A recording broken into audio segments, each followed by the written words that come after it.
Welcome back, sisters. Apologies about that. That was my builder. We just turned the electric off without me knowing. So the internet went off, and obviously because we use a laptop, it was connected to the Wi-Fi. So we had no net. So that's it. I just went all blank. But alhamdulillah, he's put it back on now. So hopefully, inshallah, we should be fine for the rest of the class. Right, so we were going through the recap, and we've been through the bulk of the recap, but we'll just do the last couple of lines now. And one of the things that we learned is that we must invoke Allah subhanahu wa ta'ala. We must ask Allah for things. We must ask Allah for whatever it is that we need. Simple things, daily things, whatever that we have. We must ask Allah. We must ask Allah to grant us these things, and we must make du'as for others as well. And we learned we're still going through the recap from last week, which was Surah Mu'min, and one of the things was that Allah subhanahu wa ta'ala has made our form excellent. So we are the best creation, and all of us should be very pleased with how we are, because Allah has made us, Allah has created us, and we are the best of creations. So the best one created us, and we are the best. So we should be happy with ourselves. I know people are always moaning about how they look and what they do, and oh, I don't like this about me, I don't like this about me. But Allah has made you, so be pleased with yourself. We learned that some people die in their infancy, some die in childhood, and some die in adolescence. Some die in old age, so they reach a specified term, an appointed term. This appointed term is decided by Allah subhanahu wa ta'ala. So we can't say, oh, so-and-so was way too young, how come he died, he was too young. It's nothing to do with age, because age is just for us. We just think, oh, a child is going to grow up and they're going to do this, they're going to go to school, they're going to go to uni, they're going to start working, they're going to do all the other things. But in Allah's, everything is in Allah's hands. So if Allah has said that this person is going to come to this dunya and live for 2 days, live for 2 years, live for 20 years, live for 100 years, that is how long it will be. And we don't believe in,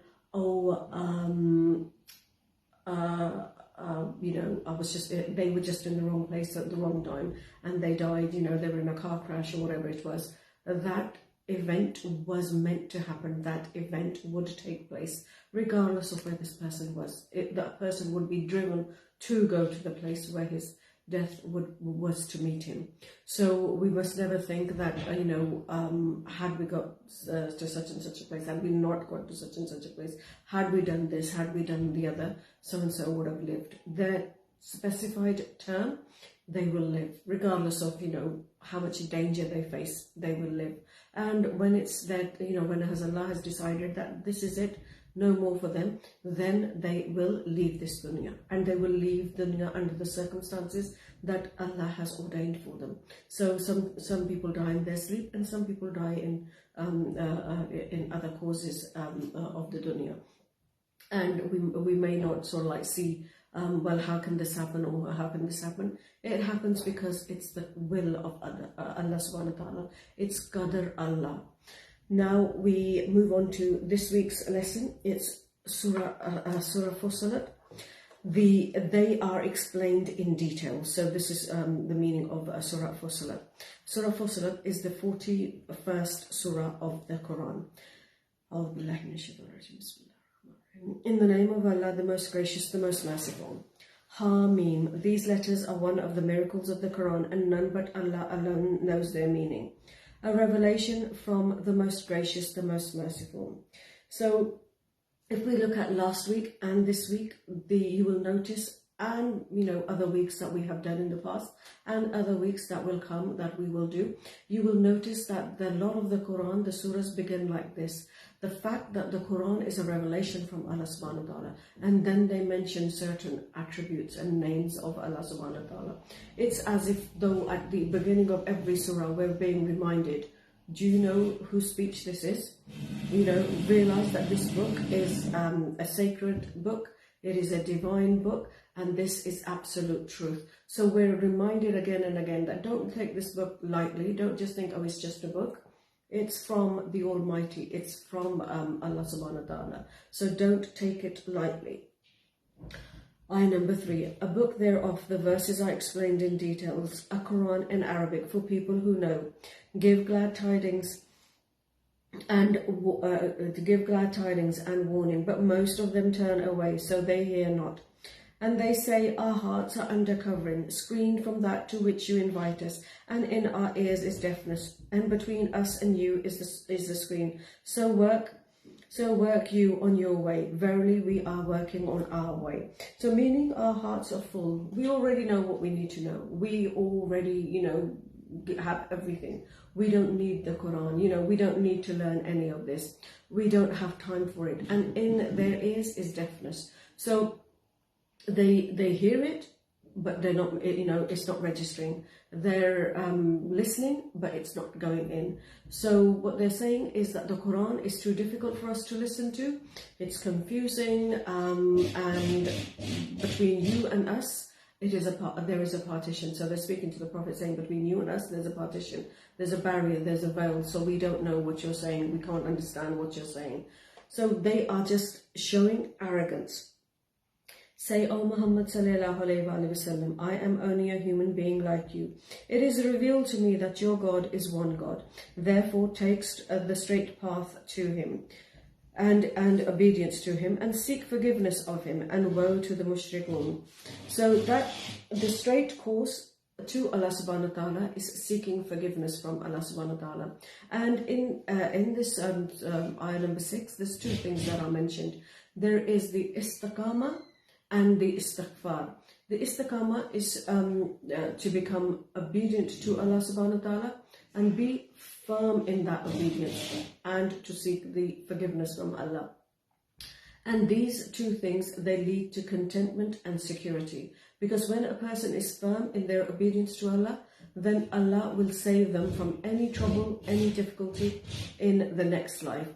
And when a person seeks forgiveness, again, istighfar will be the means of their protection, the means of their salvation. And the istiqamah is to be steadfast and firm. To do something is fine. We do something, now and then, and that's it. But to be steadfast in it, to continue to do it, to be firm in it, and to be practicing on a regular basis, that is what istiqamah is, to be steadfast and firm. Ayah number 7, those who give not the zakat, and they are disbelievers in the hereafter. Truly those who believe and do righteous good deeds, for them will be an endless reward that will never stop. Say, O Muhammad sallallahu alayhi wa sallam, do you verily disbelieve in him who created the earth in 2 days and you set up rivals in worship with him? That is the Lord of the Alameen. He placed therein firm mountains from above, and he blessed it, and measured therein its sustenance in 4 days equal for all those who ask about its creation. Then he rose over the istawa towards the heaven when it was smoke. And he said to it and to the earth, come, both of you, willing or unwillingly. They both said, we will come willingly. Then he completed and finished their creation as 7 heavens in 2 days. And he made in each heaven its affair. And we adorned the nearest heaven with lamps to be adorned as well as to guard from the devils by using them as missiles against them. Such is the decree of the Almighty, the All-Knower. So we see here that Allah mentions the creation of the earth and the sky, and the duration of the creation has been mentioned. It's been mentioned 4 days and then 2 days, and altogether is 6 days. And this is mentioned elsewhere as well. We will have we have come across this in some of the previous surahs. This, if you really think about it, Allah could have created everything in an instant. He could have said be, and it is. He could have just clicked his fingers and it would have happened. But he created the creation gradually. And he has informed us of this fact, and the fact that the creation is not random, that Allah has determined it, He has planned it, and this was done gradually over a period of time, over a state, in stages, step by step. Ayah number 13. But if they turn away, then say, I have warned you of the Sa'iqah, like the Sa'iqah which overtook Ad and the people of Thamud, when the messengers came to them from before them and behind them, saying, worship none but Allah. They said, if our Lord had so willed, He would surely have sent down angels. So indeed we disbelieve in that with which you have been sent. As for Ad, they were arrogant in the land without right. And they said, who is mightier than us in strength? See they not that Allah who created them was mightier in strength than them? And they used to deny our signs. So we sent upon them a ferocious wind in days of evil omen for them, that we might give them a taste of disgracing torment in this present worldly life. But surely the torment of the hereafter will be more disgracing, and that they will never be helped. And as for Thamud, we showed and made clear to them the path of truth, but they preferred blindness to guidance. So the Sa'iqah of disgracing torment seized them because of what they used to earn.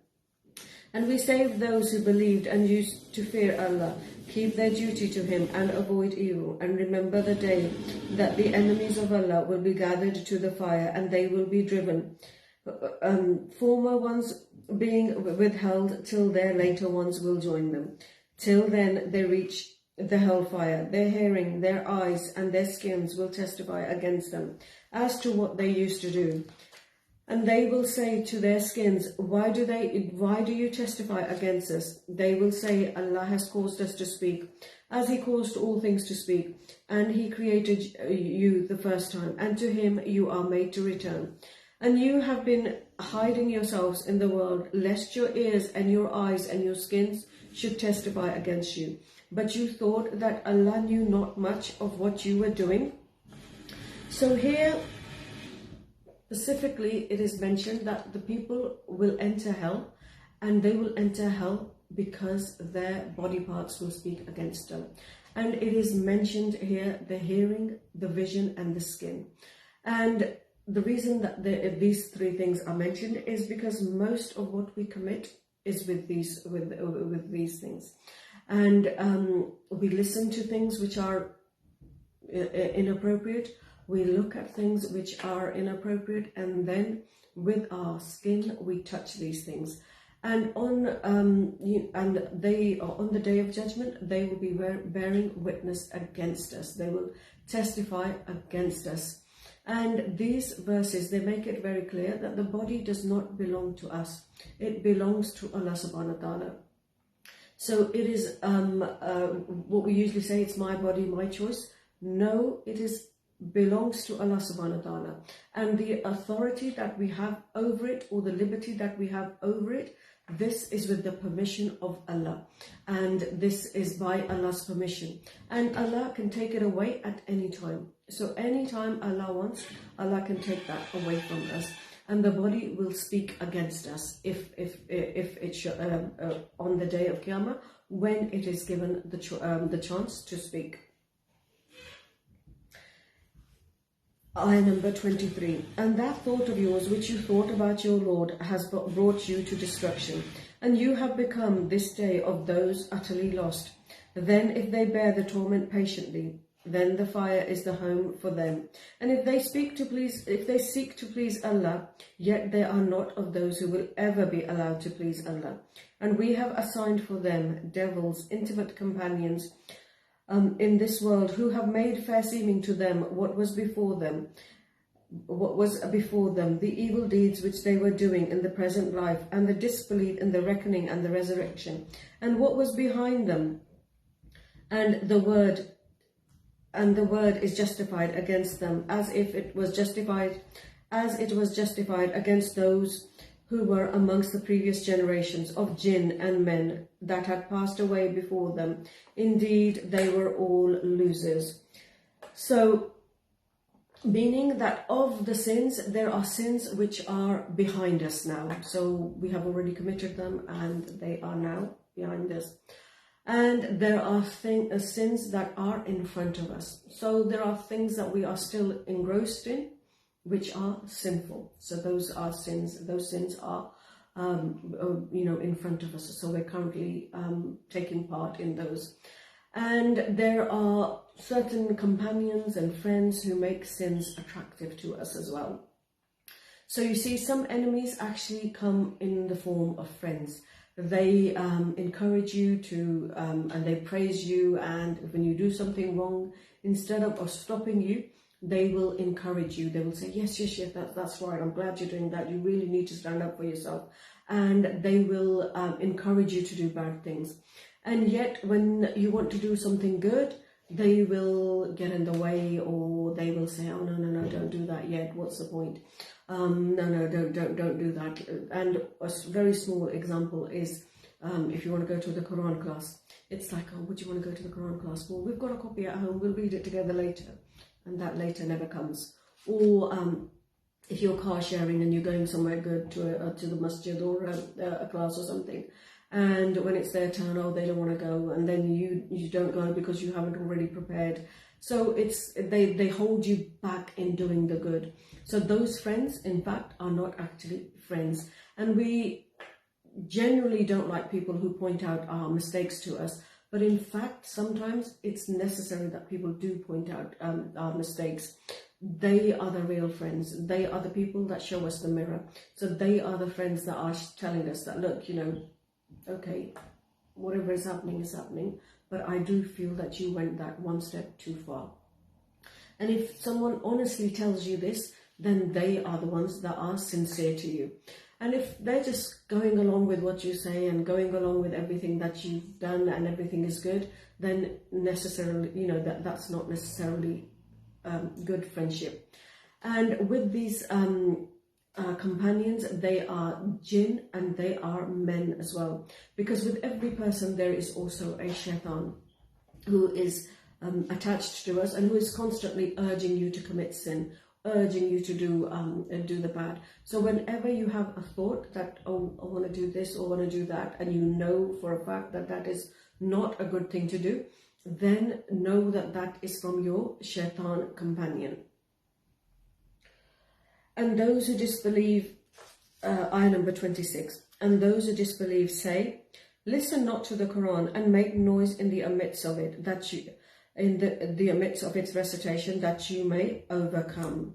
So there were people who, when the Quran was being recited, they didn't really like it. And this was a gang from the Quraysh. They didn't really like it. They didn't want to listen to it. And not only did they not want to listen to it, they did not want other people to listen to it as well. So whenever the Prophet ﷺ would recite the Quran, they will start their own gathering. They will start something in competition.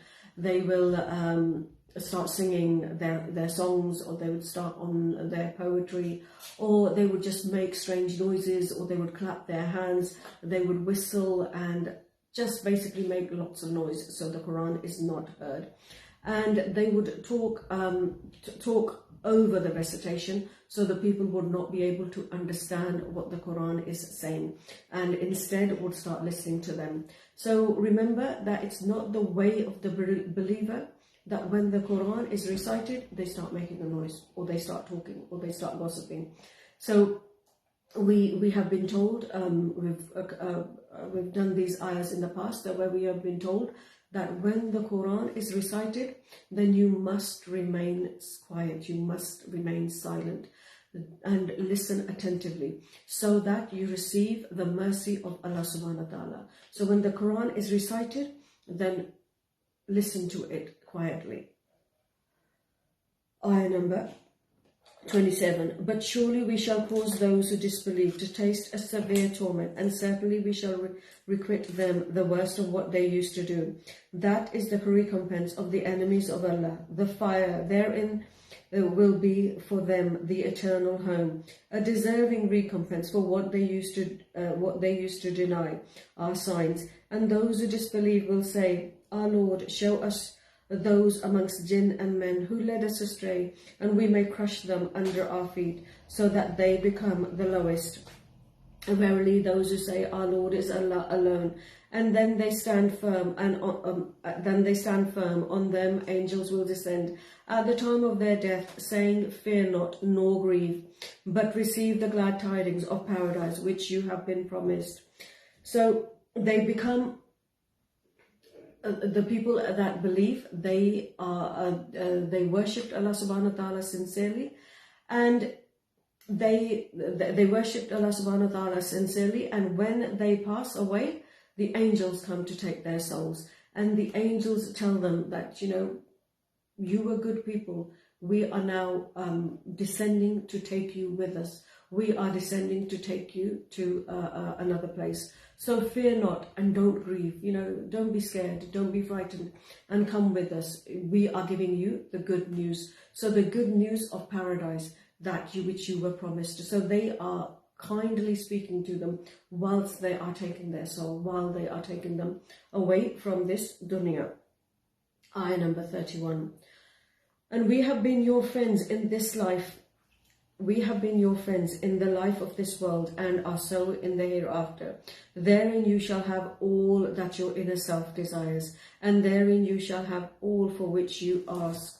Subhanallah. So at the time of death, these angels are say to the believers that you don't need to be sad, that you are leaving this world. You don't need to be afraid of what is coming. And rather, we bring you good news, the reward of Jannah. So rejoice, as we were your friends in this dunya.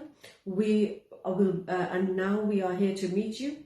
They come to meet you. They befriend the believers. The angels, they love the believers. They pray for them. We don't even know the angels. We don't even know who they are, but they are praying for us. And we went through this last week as well, that angels that pray for you while you are sitting after salah, where you have completed your salah, but you're sitting contemplating, you're doing zikr, and you're still sat in that place. The angels are praying for you, and we don't know. And we don't know the angels that are making dua for us when we sleep, when in the state of wudu. And at the time of death, these angels will come and meet us. So these angels will come and meet us, and they will say that we are your friends. We were your friends in this dunya, and now we're going to be your friend as you're leaving the dunya. We're going to be with you. We're going to come with you all the way. And in a hadith, we learn that there is no person who goes out of his house except that there are two flags at his door. One in the hand of an angel and the other in the hand of a devil. And if he goes out in the cause of what Allah loves, then the angel follows him with his flag, and he remains under the flag of the angel until he returns home. And when a person is patient, then the angel assists him. And so we should be happy with this friendship of these angels. When we believe in them. And most of the time we just think we believe in angels and that's it. We don't realize what an important part they play in our lives. We don't realize, how many times we have been saved by these angels. And, how these angels, they admire us. They support us. They bring us friendship. And we don't even know about it. And we won't know, we won't meet them. We won't know them until we leave this dunya. Ayah number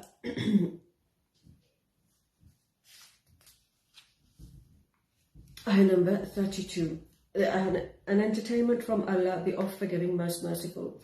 And who is better in speech than he who says, My Lord is Allah, and believes in his oneness, and stands firm, acts upon his orders, and invites men to Allah, and does righteous deeds, and says, I am one of the Muslims. The good deed and the evil deed cannot be equal. Repel the evil with one which is better. Then verily he between whom you and them is enmity, as though he will become as though they were close intimate friends. And none is granted it except those who are patient, and none is granted it except the owner of the great portion in this world. And if an evil whisper from shaitan tries to turn you away from doing good, then seek refuge in Allah. Verily, He is the All-Hearer, the All-Knower. So when you hear the whispers of the shaitan, or if you feel that you are being attacked by the shaitan, then say A'udhu Billah. And sometimes it happens. You will, become angry at things. You will become upset with things. But seek refuge with Allah. And normally what happens is when we are angry or when we are upset, or we've just come across, we've just tripped over, or we've just, met with an accident or something, we start cursing shaitan. And it is, the Prophet ﷺ said that do not curse the shaitan. Rather seek refuge with Allah against the evil of shaitan. And in a hadith we learn that a companion, he was riding a mount behind the Prophet ﷺ, and the animal stumbled. He said, may the shaitan perish. So he cursed the shaitan. The Prophet ﷺ said, do not say that, because when you say that, the shaitan swells up like a house. He becomes very proud, thinking that he has made you suffer. So this feeds his ego. Rather say Bismillah in the name of Allah, because when you say Bismillah, he will diminish. He will become so small, he will become like a fly. And remember, when you take the name of Allah, the shaitan just shrinks. So don't curse him, just take the name of Allah subhanahu wa ta'ala. Say, A'udhu billahi minash shaitanir rajim. Because when you curse him, he's thinking, yes, look what I've done. These people are suffering because of me. I've done bad to them. But no, we just take the name of Allah subhanahu wa ta'ala. Ayah number 37. And from amongst his sign are the night and the day, and the sun and the moon. Prostrate yourself not to the sun nor the moon, but prostrate yourself to Allah, who created them, if you really worship him. But if they are too proud to do so, then there are those who are with your Lord, the angels. Glorify him night and day, and never are they tired. And amongst his sign is this, that you see the earth barren. But when we send down rain to it, it is stirred to life and growth of vegetation. Verily, he who gives it life surely is able to give life to the dead on the day of resurrection. Indeed, he is able to do all things. Verily, those who turn away from our signs are not hidden from us. Is he who is cast in the fire better, or he who comes secure on the day of resurrection? Do what you will. Verily, he is all seer of what you do. Verily, those who disbelieve in the reminder, this Quran, when it came to them, shall receive punishment. And verily, it is an honorable, well-fortified, respected book. Falsehood cannot come to it from before it or behind it. It is sent down by the all-wise, the all-worthy of all praise. Nothing is said to you, O Muhammad sallallahu alaihi wasallam, except what was said to the messengers before you.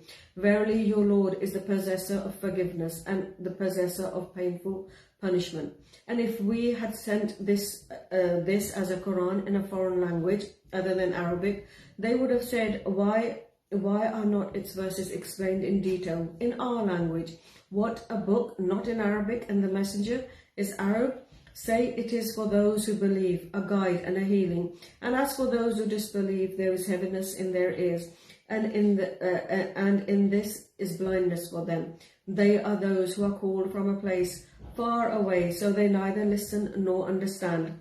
And indeed, we gave Moses the scripture, but dispute arose therein, and had it not been for a word that went forth before from your Lord, and the matter would have been settled between them. But truly they are in grave doubt thereto about the Quran. Whosoever does righteous good deeds, it is for the benefit of his own self, and whoever does evil, it is against his own self. And your Lord is not at all unjust to his slaves. And to him alone is referred the knowledge of the hour. No fruit comes out of its sheath, nor does a female conceive nor bring forth young, except by his knowledge. And on the day when he will call to them, saying, where are my so-called partners? They will say, we inform you that none of us bear witness to it. So here Allah subhanahu wa ta'ala's vast knowledge is being mentioned, and particularly where those matters that have been mentioned which only Allah subhanahu wa ta'ala knows of.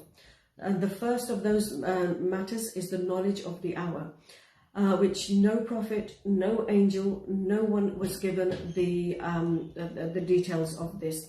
And no matter what we do, we will never be able to figure it out. We can guess, we can estimate, but we do not know exactly when the hour will be. So this knowledge that Allah has kept to this is the knowledge that Allah has kept to Himself. And what we know is that the hour is certainly coming, that the hour is certainly near, but we do not know when it is. And instead of obsessing over it, that, when is it going to be, what we really need to do is prepare for it. We don't say, when is it, when we're not really preparing. And these matters that we don't know, this of the hour, and then it's things like the females when they get pregnant, not just the like we say women, but the females in animals, the females in insects, the female in all females that are created. Allah subhanahu wa ta'ala knows what they carry, knows what they will be having. That there is no one that can share with Allah this knowledge. No one's knowledge is as complete and as perfect as Allah subhanahu wa ta'ala's. Ayah number 48. And those whom you used to invoke before in this world shall disappear from them, and they will perceive that they have no place of refuge. Man, the disbeliever, does not get tired of asking good things from Allah, but if an evil touches him, then he gives up all hope and is lost in despair. So this is so true. So man, as as a person, that we never stop wishing for more. We never stop wishing for more good things. We never stop wanting more. We never stop wanting nicer things. And when it comes to anything at all, we want to be healthy. Yeah, we want to be healthy. We want to be healthy forever. We want to be healthy all the time. We want to be in better health. We want better opportunities. We want more opportunities. We want more privileges. We want better privileges. And this is part of human nature. Like we can have, once upon a time, our goal was a house and a car. Now our goal is a bigger house and a bigger car. And it's even though our conditions have improved, or they seem to have improved significantly, but our desires and wishes and our goals are increasing. Every year we have another increase to what we want. The Prophet ﷺ said that if the son of Adam were given a valley of gold, he would love to have a second one. Subhanallah. And this is so true. It's that in human beings, the reality is that the greed is endless. We are always wanting, bigger and better things. And then on the other side, climbing up the ladder is fantastic. We love it. But coming down the ladder, we find it really difficult to adjust. We can adjust to a better lifestyle, but when it comes to scaling down, then it's something that is very, very difficult for us. So a demotion is very, very hard for us. Now we have to adjust to a new, perhaps a very uncomfortable reality. And that is something that we don't like. And that is a place where we get very impatient and our hope begins to wither as well. That if we're going up the ladder and life is good, we're really happy. It's fantastic. But if we're coming down the ladder and life is becoming difficult, then people's true colours, or the true nature, or the hastiness, or the impatience, that starts seeping through, and you can actually see. Ayah number 50. And truly, if we give him a taste of mercy from us, after some adversity has touched him, he is sure to say, this is due to my merit. I think not that the hour will be established, but if I am brought back to my Lord, surely there will be for me the best with him. Then we then we verily will show to the disbelievers what they have done, and we shall make them taste a severe torment. Meaning that this person thinks that I deserve this, I earned this, I worked really hard, and finally I have the result, I have the fruits of my labor. And then when this has actually happened, when he has got the fruits of his labor, he says that I don't think Qiyamah Day is going to come. I don't think there is Judgment Day. Meaning that he gets so busy in enjoying himself, enjoying the life that he has made for himself, that he forgets the hereafter. And the concept here is that I have, in this ayah, is the person is saying that I have good things right now. So it may be because Allah subhanahu wa ta'ala is happy with me. And if I've got good things here, then when I die, I will have good things in the hereafter because Allah is happy with me. So remember that just because you've got good things here, it's not a sign of Allah's pleasure. It's not to say that yes, Allah subhanahu wa ta'ala is happy with you. That, you know, Allah is happy with me, so I am going to have whatever I want in this dunya, and I'm going to have whatever I want in the hereafter. Because sometimes in this dunya, Allah subhanahu wa ta'ala just gives you what you want, because there's probably not a great deal for you in the hereafter. But don't get, it's not always the case, so don't get too comfortable with the fact that I'm doing okay and I'm going to be doing okay. We're doing okay, but we will really strive for the hereafter, because we want to, we want the mercy of Allah subhanahu wa ta'ala, and we want to do brilliantly in the hereafter. Ayah number 51. And when we show favour to man, he withdraws and turns away. But when evil touches him, then he has a recourse to long supplications.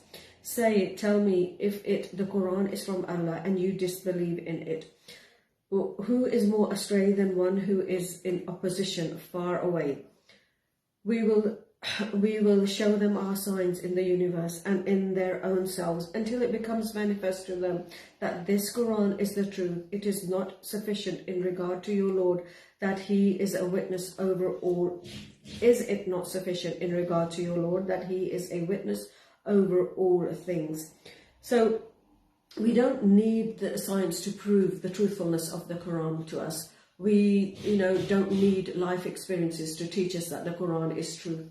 Allah's word is sufficient for us. So we see over here that Allah shows us, shows people through different signs which are within themselves and also around them. And what does he show them? That the Quran is true, and also the fact that he is true, that Allah subhanahu wa ta'ala is the truth. In our own life, if you look at your own experiences in life, if you look at the ups of your life, if you look at the downs through experience, people will go through experiencing loss of control, they will be going through failure, they will be going through illnesses, they'll be going through weaknesses, going through agonies, and Allah will show us the truth again and again, just to show us that, look, you're not in charge. So this is Allah, this is the truth that Allah has promised us is the truth, that Allah is the greatest, that he is the owner, he has absolute power, and he is true to his slaves, so as long as his slaves are true to him. That when all these things are happening to us, that we should realize that we are weak and we are completely dependent upon Allah subhanahu wa ta'ala. So we must accept the truth, and we must show that we must show our acceptance by submitting to Allah subhanahu wa ta'ala, by following his commands, by doing what we have been asked to do, by following the pillars, by following the Quran, by following the Hadith, not by resisting him and by drawing away from him. Because people just think that we can do this, we can do the other. All the things that we've mentioned, the agonies that we faced, the downfalls that we faced, the depression that we faced, all of it was a sign from Allah subhanahu wa ta'ala that you can't do anything for yourself. It is Allah that does everything for people. So we must submit to Allah subhanahu wa ta'ala so we can continue with those blessings. Verily they are in doubt concerning the meeting with their Lord.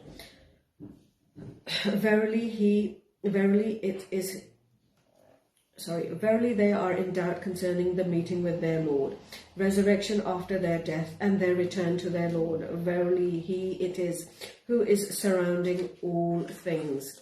So the fact that there are many people who believe that they are certain that they will meet their Lord, meet Allah subhanahu wa ta'ala, it's fantastic that people do believe in this, but they don't prepare for it accordingly. So they say that we believe, but they're not preparing. And remember that knowledge of this fact alone is not enough. So we can say that we know, but just knowing isn't enough. Umar bin Abdul Aziz radiallahu anhu, once he ascended the pulpit and he praised and glorified Allah. And then he said, "O people, I didn't gather you here to give you some new instruction, but I reflected over the matter that you are going to return to Allah.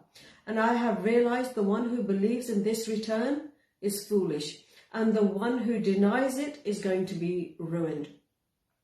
And then he came off, he descended from the mimbar. Now, what did he mean by this saying that the person who believes that he's going to return to Allah is foolish? What did he mean by that? He means that even though this person knows that he is going to meet Allah subhanahu wa ta'ala, he believes that he's going to meet Allah subhanahu wa ta'ala, but he's really not preparing for it. So he's wasting his time, he's, in heedlessness, he's, wasting his time in desires, he's wasting his time persisting in sin. And what is foolishness if it's not that? If that's not foolishness, then what is? So we need to think to ourselves that, yes, we do believe that we will return to Allah subhanahu wa ta'ala, but what am I doing to prepare for this meeting? Am I like these foolish people that this person is speaking about? Or am I actually doing something to so that I can prepare myself? Let's go quickly and do a quick summary. So in the surah we learned that right at the beginning of the surah we learned that you must realize whose speech this is. Where did this book come from? Is it just a book? The book is divine. The speech is the truth. It is revelation from Allah subhanahu wa ta'ala. And many a surah begins like this. So it's drummed into us what it is that we are thinking about Allah subhanahu wa ta'ala. And take the straight course to Him and seek His forgiveness. And do istighfar and have istiqamah. Be steadfast and be obedient to Allah subhanahu wa ta'ala.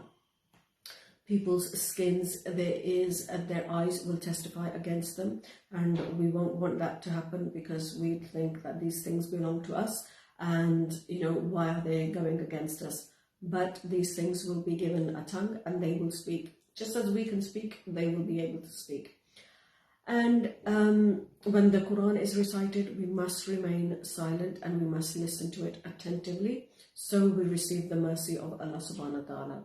And no one shares in Allah subhanahu wa ta'ala's perfect knowledge. Nobody knows completely and perfectly as Allah subhanahu wa ta'ala does. And having good things in life is not a sign that Allah is pleased with you. So don't be fooled by the fact that you're comfortable in your lifestyle and Allah must be pleased with you. Everything that you have is a favor bestowed upon you from Allah. And realize that you are not in charge of your life. All the things that happen, the ups and the downs and the failures, the illnesses, the weaknesses, everything that you have been through, all these ups and downs are a sign from Allah subhanahu wa ta'ala. So we should realize that Allah subhanahu wa ta'ala can do anything at a click of the finger. So to think that I have control, that would be very, very foolish. We have no control over anything. All we do is we beg Allah subhanahu wa ta'ala to keep our state good, to keep our affairs good, to shower us with His mercy, and to bless us to be good people, to give us the tawfiq to be better people. So we will say goodbye to our Facebook friends and our YouTube friends and have our questions and answers